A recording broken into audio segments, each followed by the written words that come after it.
सावित्री ने पूछा, भगवान कौन कार्य है, किस कर्म के प्रभाव से क्या होता है, कैसे फल से कौन से कर्म हेतु कौन देह है और कौन देही है, अथवा संसार के प्राणी किस प्रेरणा से कर्म करता है। ज्ञान बुद्धि शरीरधारी प्राण इंद्रिया और उनके लक्षण और देवता भोक्ता भोज्य भोज निष्कृत और जीव और परमात्मा, ये सब कौन है और क्या है, इन सब का परिचय बताने की कृपया कीजिए।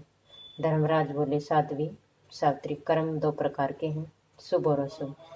वेदांत कर्म शुभ है, इसके प्रभाव से प्राणी कल्याण के भागी होते हैं। वेद से जिनका स्थान नहीं है वे अशुभ कर्म है, नरकप्रद है। देवता संकल्प रहित और जो अयुक्त की सेवा की जाती है उसे कर्म निर्मूल रूपा कहते हैं। ऐसी ही सेवा इष्ट देवता के प्रति श्रेष्ठ भक्ति प्रदान करती है। कौन कर्म के फल का भोगता है और कौन निर्लिप्त है, इसका उत्तर यह है। श्रुति का वचन है कि ब्रह्मा की उपासना करने वाला मनुष्य मुक्त हो जाता है। जन्म मृत्यु जरा व्याधि शोक और भय ये उस पर अपना प्रभाव नहीं डाल सकते। साध्वी श्रुति भी भक्ति दो प्रकार के बतलाई गई, इसमें किसी का विरोध नहीं है। एक को निवारण प्रदा कहते हैं और दूसरी को सारू प्रिय प्रदा। मनुष्य इन दोनों के अधिकारी हैं। वैष्णव पुरुषों को भगवान श्री हरि का सारूप्य प्रदान करने वाली भक्ति अभिष्ट है और अन्य भ्राज्ञानी योगी पुरुष निवारण प्रदा भक्ति चाहते हैं। कर्म बीज रूप निरंतर फल प्रदान करना इनका सहज गुण है, ये कोई दूसरी वस्तु नहीं है, किंतु परमात्मा भगवान श्री हरि तथा भगवती प्रकृति का ही रूप है। देवी प्रकृति माया विशिष्ट ब्रह्म स्वरूपा है। कर्म भी इन्हीं से उत्पन्न होता है। देह तो सदा ही नश्वर है। पृथ्वी तेज जल वायु आकाश ये पांच भूत सूत्र रूप है। परमात्मा की सृष्टि प्रकरण से इनका उपयोग होता है। कर्म करने वाला जीव देही है, वही भोक्ता और अंतर्यामी रूप से भोज्यता भी है। सुख और दुख के साक्षात स्वरूप विवेक का ही दूसरा नाम भोग है। निष्कृति मुक्ति को ही कहते हैं।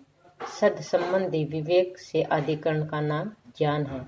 इस ज्ञान से अनेक भेद हैं। घटपट आदि विषय तथा उनके भेद ज्ञान से भेद के कारण कहा जाता है। विवेचन में इस शक्ति को बुद्धि कहते हैं। श्रुति से ज्ञान विज नाम से इनकी प्रसिद्धि। वायु के विभिन्न रूप प्राण हैं। इन्हीं के प्रभाव से प्राणियों का शरीर का शक्ति का संचार होता है। जो इंद्रियों में प्रमुख परमात्मा का अंश संशयात्मक कर्मों का प्रेरक प्राणियों के लिए दुनिवार्य अनुरूप आदर्श और बुद्धि का विरोधी है, उसे मन कहते हैं। ये शरीरधारियों का अंग है तथा संपूर्ण कर्मों का प्रेरक है। यही इंद्रियों का विषय में लगाकर दुखी बनाने का कारण शत्रु रूपा होता है और कार्य लगाकर सुखी बनाने का कारण मित्र रूप है। आंख कान नाक त्वचा जिह्वा आदि इंद्रियां हैं। सूर्य वायु पृथ्वी ब्रह्मा आदि इंद्रियों से देवता कहे गए हैं। जो प्राण और देहादि को धारण करता है उसे ही जीव की संज्ञा दी जाती है। प्रकृति से परे जो सर्वव्यापी निर्गुण ब्रह्मा है उन्हीं को परमात्मा कहते हैं। ये कारण के भी कारण है। वत्स्य तुमने जो कुछ पूछा वह मैंने सब शास्त्रानुसार बतला दिया। ये विषय ज्ञानियों के लिए परम ज्ञान में है। अब तुम सुखपूर्वक लौट जाओ। सावित्री ने कहा, प्रभु आप ज्ञान के अथाह समुद्र हैं। अब मैं इन अपने प्राणनाथ और आपको छोड़कर कैसे कहाँ जाऊं? मैं जो जो बात पूछती हूँ आप उसे मुझे बताने की कृपया कीजिए। जीव किस कर्म के प्रभाव से किन किन योनियों में जाता है?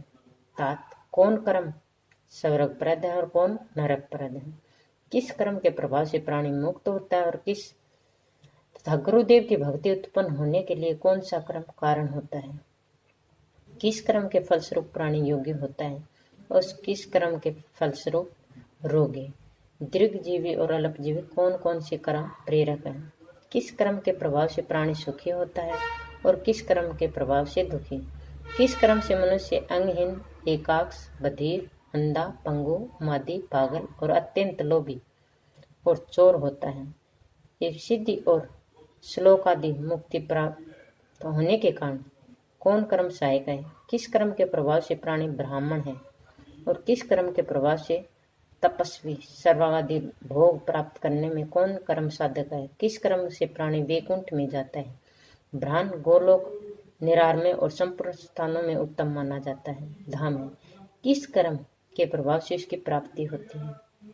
कितने प्रकार के नरक हैं और उनकी कितनी संख्या है, उनके क्या क्या नाम है, कौन किस नरक में जाता है, कितने समय तक वहां यातना भोगता है, किस कर्म के फल से पापियों के शरीर में कौन सी व्याधि उत्पन्न होती है। भगवान मैंने जो प्रश्न किए इन सब के उत्तर देने की कृपया करें।